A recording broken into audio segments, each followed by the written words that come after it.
नमस्कार दोस्तों, स्वागत है आपका अपने YouTube channel biology by Naresh sir में।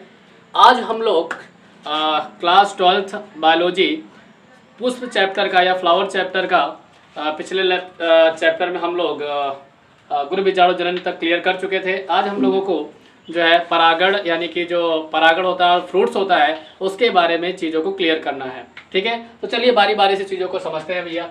हम पहले पुष्प बना लेते हैं, तभी अच्छे से आपको चित्र के माध्यम से चीज़ें क्लियर हो जाएंगी। ठीक है, तो यहाँ पे आपको कुछ इस प्रकार से चित्र बना लेना है और इस चित्र के माध्यम से चीज़ों को समझना है। ठीक है, ये आपको सभी को पता है, ये पुंकेसर हो जाता है, ये हो गया पुंकेसर। और जो बीच वाला भाग आपको दिख रहा है ये मटके जैसा, इसे हम क्या कहते हैं, स्त्री भाग या स्त्री केसर कह देते हैं। ठीक है, यहाँ पे कुछ इस तरीके से ये पुंकेसर या पुरुष भाग हो जाएगा। यहाँ पर क्या होता है भैया, परागकण का निर्माण होता है। कहाँ पे, इस परागकोश में। इसे आप लोगों ने क्या जाना है, परागकोश। आप पिछले वीडियो में सब चीज़ों को समझ चुके हैं। ये वाला भाग क्या होता है भैया, वर्तिकाग्र होता है। ये वाला भाग जिसे हम वर्तिकाग्र कहते हैं, और ये पूरा का पूरा भाग स्त्री केसर या जायांग कहलाता है। और ये जो नलिका है मेरे भाई, ये कहलाती है वर्तिका या नलिका। इसे हम वर्तिका या नलिका कहते हैं। ठीक है, यहाँ पे आप इस तरीके से चीज़ों को समझ सकते हैं। बीच में क्या होता है, इस तरीके से अंडाशय होता है जो कि फल भित्ति का निर्माण करता है, यानी छिलके का निर्माण करता है। अभी आपको फ्रूट्स पढ़ाऊंगा तो वहाँ पे चीज़ें क्लियर कर दूंगा। ठीक है, अगर बात की जाए परागण की, तो परागण क्या होता है भैया, ध्यान सुनना। जब परागकोश से परागकण निकलकर वर्तिकाग्र में पहुँचते हैं तो उसे हम क्या कहते हैं, परागण कहते हैं। या आप अदर डेफिनेशन कैसे बना सकते हैं और भी लंबा, जब परागकोश से परागकण निकलकर, जब परागकोश से परागकण निकलकर वर्तिकाग्र के द्वारा वर्तिका नलिका के माध्यम से कहाँ पहुंच जाते हैं, अंडाशय में पहुंच जाते हैं, तो उसे हम क्या कह देते हैं, परागण कह देते हैं। परागण मुख्य रूप से 3 प्रकार के होते हैं मेरे प्यारे। परागण मुख्य रूप से 3 प्रकार के होते हैं। कौन कौन से, तो पहला हो जाएगा स्वपरागण। सामान्यतः अगर देखा जाए तो आपके एग्जाम में 2 ही पूछे जाते हैं, एक होता है स्वपरागण और एक परपरागण। कृत्रिम परागण आमतौर पर नहीं पूछा जाता। स्वपरागण और स्वपरागण की डेफिनेशन बहुत ही आसान है भैया, मैं यहाँ लिख रहा हूँ, आप चीज़ों को बहुत ध्यान से समझेंगे। क्या लिखूंगा भैया, पहले डेफिनेशन सुन लीजिए। होता क्या है, परागकोश से परागकण निकलकर, जब परागकोश से परागकण स्वयं निकलकर वर्तिकाग्र के द्वारा वर्तिका नलिका के माध्यम से अंडाशय में प्रवेश कर जाते हैं तो उसे हम स्वपरागण कहते हैं, यानी कि स्वयं निकलने। और यह प्रक्रिया एक ही पुष्प में होनी चाहिए, यानी एक ही पौधे, जब परागकण कहाँ का होना चाहिए, एक ही पौधे के एक ही पुष्प का होना चाहिए। अगर दूसरे पुष्प का है तो वह परपरागण कहलाएगा मेरे प्यारे, ध्यान देना इस चीज को। तो यहाँ पर स्वपरागण क्या हो जाएगा, जब एक ही पौधे, जब ध्यान सुनना, जब एक ही पौधे के पुष्प का जब एक ही पौधे के पुष्प का परागकण स्वयं उसी पुष्प के वर्तिकाग्र से होते हुए,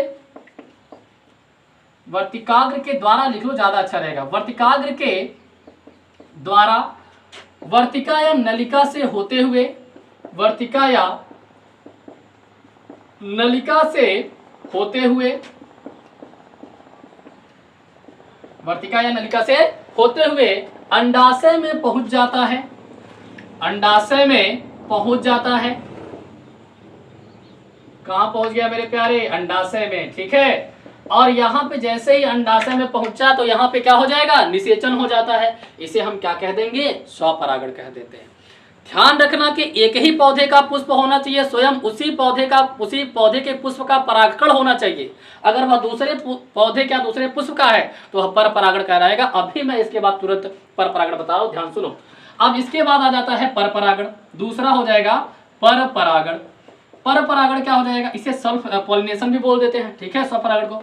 परपरागण क्या होता है बच्चा, जब चित्र के माध्यम से समझते हैं, जब परागकोश से परागकण कीटों के माध्यम से निकलकर वर्तिकाग्र के माध्यम से वर्तिका द्वारा अंडाशय में पहुंच जाता है, तो इसे परपरागण कहते हैं। लेकिन ध्यान रहे कि पौधा भी अलग और पुष्प भी अलग होना चाहिए, या एक ही पौधे में अगर एक ही पौधे के 2 पुष्प हैं तो वहां दिक्कतें हो सकती हैं, उसे हम स्वपरागण के श्रेणी के अंतर्गत रखते हैं। तो इसकी डेफिनेशन क्या हो जाएगी, जब अलग अलग पुष्प, या फिर आप ऐसे मान लीजिए कि पुष्प ए है और दूसरा पुष्प बी है, तो जब पुष्प ए के परागकण कीटों द्वारा पुष्प बी के वर्तिकाग्र के माध्यम से वर्तिका द्वारा अंडाशय में पहुंचा दिया जाता है, तो इसे हम क्या कह देंगे, परपरागण। ठीक है, तो डेफिनेशन क्या हो जाएगी भैया, जब दो अलग अलग पुष्पों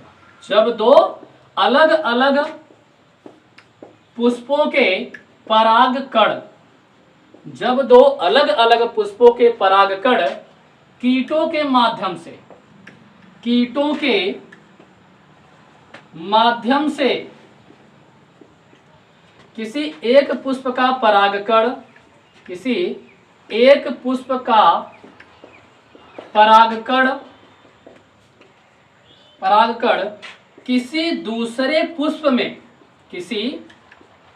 दूसरे पुष्प के वर्तिकाग्र द्वारा, बहुत ध्यान से चीजों को समझते चलेंगे तो बहुत अच्छे समझ में आएगा मेरे प्यारे बच्चों। दूसरे पुष्प के वर्तिकाग्र द्वारा वर्तिका या नलिका के माध्यम से, वर्तिका नलिका होती है जैसे कि आपको पिछली वीडियो में बताया गया है, वर्तिका के माध्यम से अंडाशय में पहुंचा दिया जाता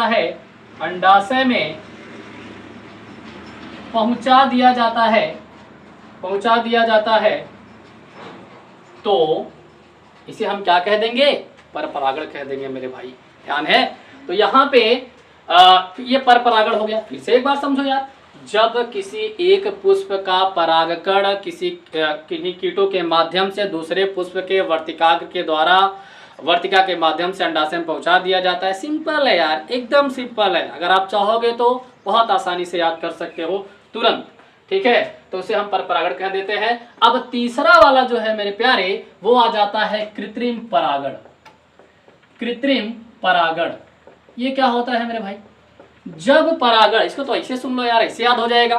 कृत्रिम परागण क्या होता है, जब परागण मनुष्यों द्वारा प्रयोगशाला में कराया जाए, यानी कि जब परागकण और अंडे के बीच में निषेचन प्रयोगशाला में मनुष्यों द्वारा कराया जाए तो उसे हम कृत्रिम परागण कह देते हैं। ध्यान रहे कि परपरागण और कृत्रिम परागण द्वारा उगाए गए पुष्प या फिर फल बहुत ही अच्छी श्रेणी के माने जाते हैं। क्यों? क्योंकि इसमें जो है किसी दूसरे प्रजाति के परागकणों को किसी दूसरे प्रजाति के पुष्प में किसी अन्य प्रजाति के पुष्प के परागकणों से मिलाया जाता है, अंडे से मिलाया जाता है, तो वहां पे एक नई प्रजाति उत्पन्न हो जाती है। जब आप स्वपरागण में क्या देखते हैं, मान लीजिए गुलाब का पुष्प है या फिर गुड़हल का पुष्प है, ठीक है, और या मान लीजिए खेत में गेहूं है, तो भैया उसी का परागकण, मान लीजिए आपके खेत में गेहूं जो इस साल उगा, वही गेहूं रखे रहिए, आप वही गेहूं रखे रहिए, अगले साल फिर से उगा दीजिए उसी को, तो दाना क्या हो जाएगा, कमजोर हो जाएगा। ठीक है, तो वही समस्या है, अगर आप जो है दूसरे गेहूं को उगाएंगे, वहां पे दूसरे प्रजाति के उगाएंगे और वो क्या हो जाएगा, बहुत अच्छा हो जाएगा भाई। इस तरीके से आप चीजों को समझ सकते हैं। अगर हम बात करें कृत्रिम परागण, तो हमने आपको क्या बताया कि जब परागण या फिर जब परागकण और अंडे का निषेचन प्रयोगशाला में मनुष्यों द्वारा करा दिया जाता है तो उसे क्या कहेंगे, कृत्रिम परागण। तो भैया ये तो रहा परागण। अब हम समझते हैं कि फ्रूट से क्या होता है, फल कैसे बनता है। तो फल जो है 3 प्रकार के होते हैं। कौन कौन से, मतलब होते हैं का मतलब होते तो बहुत सारे हैं, लेकिन कैसे 3 प्रकार से बनते हैं पुष्पों में, उस चीज को हम समझते हैं। ठीक है, तो यहाँ पे जरा समझिएगा मेरे प्यारे बच्चे, ये मैं थोड़ा सा इरेज करता हूँ, यहाँ पे फिर आपको बताता हूँ। देखिए, पहला हो जाएगा सत्य फल। पहला क्या हो गया, सत्य फल। अगर आप स्क्रीनशॉट लेना चाहे तो ले सकते हैं, वैसे कोई दिक्कत नहीं, डिस्क्रिप्शन में आपको आसानी से सारी चीजें एक्सप्लेन, व्याख्या सहित, डेफिनेशन सहित मिल जाएंगी। ठीक है, इसलिए कोई दिक्कत नहीं होगी मेरे प्यारे। ठीक है, इसलिए मैं इरेज कर दे रहा हूँ, तब आपको पढ़ाता हूँ सत्य असत्य और अनिषेक फल क्या होता है और फल की संरचना कैसे होती है उसको मैं बताता हूँ, जरा ध्यान देना। ठीक है, तो इस चीज को बहुत ध्यान समझना मेरे भाई। ठीक, तो सत्य, असत्य और अनिषेक फल जो होता है मेरे भाई, अब उसको समझो। तो सत्य फल क्या हो जाएगा, इसकी डेफिनेशन समझो। सत्य फल कैसे बनता है, ये बचवा जरा इसको बना दो, ये प्यार से बन गया पुष्पासन, ठीक है। तो भैया सत्य फल देखो कैसे होता है, हम यही लिखता हूँ डेफिनेशन, अगर आपको क्लियर दिखाई दे रहा हो तो। सत्य फल या ट्रू फ्रूट्स कहते हैं इसको भैया अंग्रेजी में, ठीक है। अंग्रेजी याद हो तो सत्य फल को ट्रू फ्रूट्स कहा देंगे। यहाँ पे जो सत्य फल होता है क्या होता है, जब परागकण तथा अंडे का निषेचन अंडाशय में हो जाए। कहाँ हो जाए भैया, जब परागकण तथा अंडे का निषेचन अंडाशय में हो जाता है तो उसे हम क्या कहते हैं मेरे भाई, सत्य फल कह देते हैं। जरा ध्यान से इसको समझना। जब परागकण तथा अंडे का निषेचन, ये अंडा का होता है, इसको समझाता हूं, अभी टेंशन नहीं लेना। अंडे का निषेचन कहाँ हो जाए बचवा, अंडाशय में हो जाए। किसके अंडाशय में, पुष्प के अंडाशय में, ठीक है, कहीं और नहीं समझना। अंडाशय में हो जाए, अंडाशय में हो जाए तो इससे ऐसे लिखो, इससे बनने वाले फल को क्या कहेंगे बचवा, सत्य फल कहेंगे। सत्य फल कहते हैं। थोड़ा जल्दी जल्दी मैं लिख रहा हूं, ध्यान से, ठीक है, समझना। सत्य फल कहते हैं, सत्य फल कहते हैं। जैसे आम, अमरूद और बहुत सारा फल होता है, ये सब सत्य फल की श्रेणी में आ जाते हैं, ठीक है। अब देखो, परागकण यहाँ से निकला, वर्तिकाग्र द्वारा वर्तिका की नलिका के माध्यम से कहा गया, अंडाशय में आ गया। गुरु बीजाणु जनन जो पिछले वीडियो में आपको पढ़ाया गया है, बताया गया भैया 4 कोशिका यहाँ पे होती है निभाग की तरफ। ऊपर वाला भाग निभाग कहलाता है और नीचे वाला भाग क्या कहलाता है, ये कहलाता है मेरे भाई बीजाणु द्वार कहलाता है। तो हमने आपको बताया होगा कि बीजाणु द्वार तरफ से एक कोशिका और निभाग की तरफ से एक कोशिका केंद्र में आकर क्या बना लेती है, द्वितीय केंद्रक बना लेती है, ठीक है, जो कि बीजाणु में आकर के, और यही बीज का निर्माण करती है। और ये वाला भाग क्या करता है, फल का निर्माण कर लेता है। बताया गया है गुरु बीजाणु जनन में, इसी चैनल पर जाइएगा, वहाँ वीडियो सेव आराम से देख लीजिए आप उसको, ठीक है। तो यहाँ पे 3 कोशिकाएं ऊपर जो होती है इसे प्रतिमुख कोशिका बोल देते हैं, और नीचे जो होती है एक बीच में इसे अंड कोशिका, किनारे वाली को सहायक कोशिका बोल देते हैं, ठीक है। आप वीडियो जाकर देखिएगा, वहाँ पे आपको क्लियरली समझाया गया है। आप जैसे में क्या लिख सकते हैं, जैसे में आम, अमरूद, कटहल, सब ये क्या है, सत्य फल ही तो है, ठीक है। आम, अमरूद, सब कटहल, ये सब सत्य फल है भैया। थोड़ा ठीक से लिखता हूँ, आम, अमरूद, ठीक है। हालांकि आपको डिस्क्रिप्शन में सारा कुछ एक्सप्लेनेशन तो मिल ही जाएगा, सारी डेफिनेशन वहाँ मिल जाएगी, आप जाके वहाँ से पढ़ लीजिएगा, बस समझने का काम करें यहाँ पे और कुछ नहीं। अब देखिए दूसरा क्या हो जाएगा भैया, असत्य फल। क्या हो जाएगा, असत्य फल। दूसरा हो जाएगा असत्य फल, फाल्स फ्रूट। असत्य फल किसे कहते हैं भैया, जब परागकण और अंडे का निषेचन, चित्र के माध्यम समझो, जब परागकण और अंडे का निषेचन, यानी कि ये जहाँ पे जो अंडा है इसका निषेचन, यानी कि जो गुरु बीजाणु जनन, ये जो यहाँ पे आपको दिखाई दे रही है गुरु बीजाणु जनन ही तो है, ठीक है, गुरु बीजाणु है। अब इनका निषेचन जब पुष्पासन में हो जाए, ये चचा इका है पुष्पासन है, इका है पुष्पासन है भैया, ध्यान देना है। तो जब यहाँ पे परागकण अंडे का निषेचन या गुरु बीजाणु का निषेचन पुष्पासन में हो जाए तो इस यहाँ पर बनने वाले फल को असत्य फल या आभासी फल कह देते हैं मेरे भाई। और इस असत्य फल और आभासी फल होते कौन कौन से हैं, तो ये हो जाते हैं सेब, क्या हो गया, सेब, नाशपाती, नाशपत्ती बोलते हैं कुछ लोग, ठीक है, स्ट्रॉबेरी, ये सब के सब क्या हो जाएंगे, आभासी फल, ठीक है। अब आ जाते हैं हम लोग कौन से फल पे, कौन से फल है भैया, अनिषेक फल पे। तो अनिषेक फल फटाफट समझ लेते हैं। अनिषेक फल बहुत अच्छे समझते हैं बच्चा। अनिषेक फल क्या होता है, अनिषेक का मतलब ये नहीं है कि निषेचन ही नहीं होगा, नहीं, गलत है, निषेचन होगा, लेकिन कैसे होगा जरा ध्यान देना। कुछ पौधे ऐसे होते हैं जिनका पुष्प कैसे उल्टा लटकता रहता है। जब पुष्प उल्टा लटकता रहता है तो एक बात बताओ, ये पुष्पों को ऐसे घुमा दो, ऐसे उल्टा कर दो, तो ये जो अंडा है और ये जो परागकण है, यहाँ जो परागकण है, ये परागकण यहाँ गिरेगा, चिपचिपा पदार्थ को चिपका लेगा, और यहाँ पर जो अंडवा है खिसक के यहाँ उल्टा कर दिया ना भाई, खिसक के यहाँ पे आ जाएगा। तो जब निषेचन वर्तिकाग्र में हो जाता है तो इसे हम अनिषेक फल कह देते हैं भैया। और अनिषेक फल जैसे कि केला, जैसे कि केला और बहुत सारे फल होते हैं, ठीक है, जिन पौधे के पुष्प ऐसे उल्टे लटक जाए और वो जो है उनका परागण वर्तिकाग्र में हो जाए, वो क्या कहलाते हैं, अनिषेक फल कहलाते हैं। ये बचवा इसे फल की संरचना समझ लेते हैं फटाफट। फल की संरचना कैसी होती है भैया, फल की संरचना, मैं बार बार बोल रहा हूँ, इन सब का एक्सप्लेनेशन डेफिनेशन आपको कहाँ मिल जाएगा, डिस्क्रिप्शन में मिल जाएगा, कोई टेंशन नहीं लेना है। फल की संरचना, लेकिन वीडियो पूरा देखिएगा तभी मजा आएगा समझने का, नहीं तो भाई आप जाके डिस्क्रिप्शन पूरा देख भी लेंगे तो मजा नहीं आएगा। फिर फल की संरचना क्या होती है भैया, जैसे जो छिलकवा होता है, छिलका जिसे हम फल भित्ति कहते हैं, इसे अंग्रेजी में क्या कहते हैं, पेरिकार्प। इसे अंग्रेजी में अगर हम लिखें तो इसे कहेंगे भैया पेरिकार्प, ठीक है। अंग्रेजी में इसे पेरिकार्प कहते हैं या बाह्य परत कहते हैं, जो छिलकवा होता है जैसे आम का छिलका हो गया, ठीक है, बाह्य परत या पेरिकार्प कहते हैं। दूसरा हो जाता है मेरे बच्चे मीसोकार्प।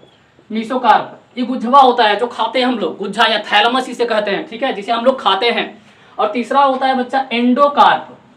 तीसरा क्या हो जाएगा, एंडोकार्प। नामे से पता चल रहा होगा एंडोकार्प, एंड खत्म, मतलब अंदर वाला भाग सबसे जो चिकनाहट होता है, जहां पे चिकनाहट होती है, ठीक है, ये अंदर जहां पे बीज होता है, बीज, ठीक है, इसी के अंदर बीज उपस्थित होता है, यहाँ पे चिकनाहट होती है, इसे एंडोकार्प कहा जाता है। समझ में आया मेरे प्यारे, फिर से रिवाइज करता हूँ क्या क्या है भैया, जरा बहुत तेज समझिएगा। जब परागकण स्वयं परागकोश से निकलकर वर्तिकाग्र के द्वारा वर्तिका के माध्यम से अंडाशय में पहुंच जाता है स्वपरागण। जब परागकण किसी एक पुष्प से दूसरे पुष्प में, जब परागकण किसी एक पुष्प से दूसरे पुष्प में किसी कीट के माध्यम से वर्तिकाग्र के द्वारा वर्तिका के माध्यम से अंडाशय में पहुंचा दिया जाता है परपरागण। और जब प्रयोगशाला में परागकण और अंडे का निषेचन मनुष्यों द्वारा कराया जाता है तो उसे कृत्रिम परागण कह देते हैं।